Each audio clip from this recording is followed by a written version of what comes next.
Hello and welcome to this week's video. My name is Anuska. So great to have you here. And this week's video is all about asthma and how it can impact the voice. So you may be an asthma sufferer or you know an asthma sufferer, and perhaps you have high vocal demands and maybe you've noticed some changes to your voice. Your voice has become more challenging as time's gone on.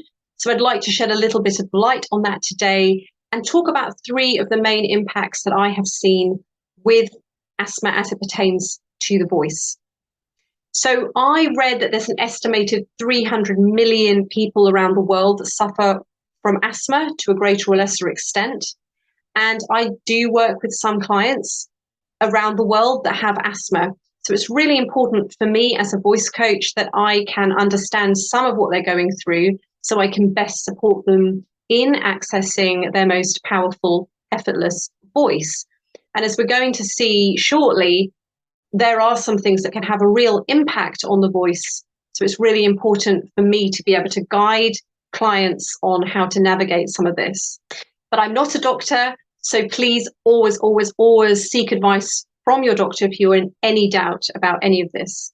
So asthma is a chronic lung condition that causes swelling and narrowing of the bronchial airways that allow air to and from the lungs.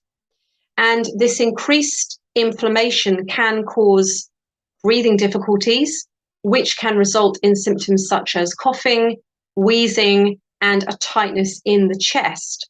And some of the triggers for these symptoms include things like allergies, like pollen. It could be pollutants in the air, such as cigarette smoke, and it can also be infections. And the symptoms can vary from sort of mild to moderate to severe. Some people have this their whole life, and it will just have to be managed with medication.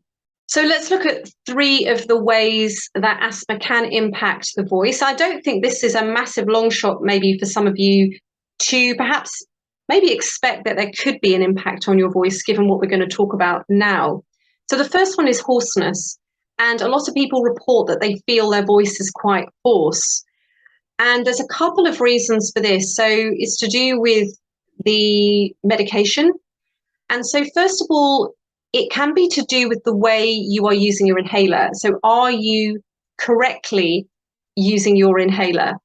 And different inhalers have different techniques. You don't use your inhaler correctly, it can actually just deposit more of the medication in the back of your throat versus into your lungs. And then if it is sitting at the back of your throat, it is going to irritate your voice, particularly over prolonged use.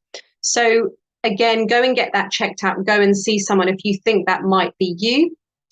But the second part of this is that asthma can often be controlled using inhaled corticosteroids, which basically dilate the bronchi. And this can cause hoarseness in the voice. This doesn't necessarily have to have anything to do with how you are using your inhaler. It's more to do with the steroids. So a few things you can do if you think this might be you is, first of all, when you've taken your medication, is actually to have a swig of water and then sort of almost like rinse the back of your throat and then spit the water out. That's one option. Another option is to use a spacer. And another option is you can use a steam inhaler, which is brilliant for the voice anyway. But again, it can just help to move some of those particles away from the back of the throat.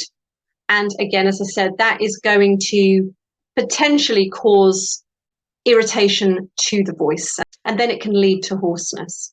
So number two is about breathing, which is obviously a key aspect of people that suffer with asthma, that there is this difficulty with breathing. And you don't probably have to know anything about your voice to know that the breath is the power source of the voice. And particularly when we're learning how to speak from an optimal place, part of that is learning to breathe from this deeper kind of belly place. And what can happen with asthma sufferers is they tend to breathe high and shallow. And there's a lot of tension around the respiratory muscles for good reason. This can absolutely impact the voice when the breath is very shallow and high in the chest. It can create a lot of strain and tension in the voice. So breathing practices can be really, really helpful. And I think for optimal kind of relaxation, because that's what we really want to do, you want to do this when you're in a more calm space, but actually lying on your back with your knees bent, putting one hand on the belly, one hand on the chest, and breathing very, very calmly and gently in through your nose, and allow the belly to swell, and then breathe out through pursed lips. So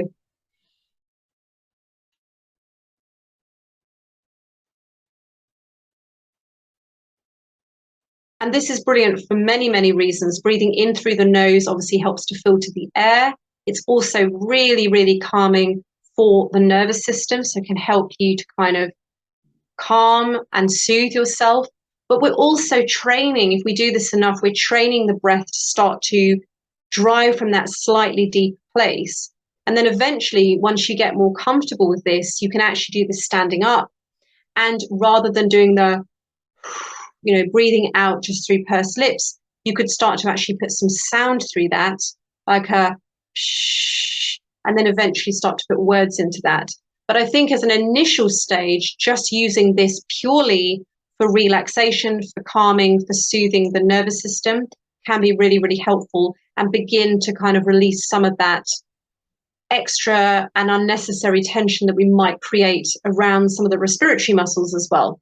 So number 3 is coughing, and we spoke earlier about how that can be one of the symptoms for asthma sufferers.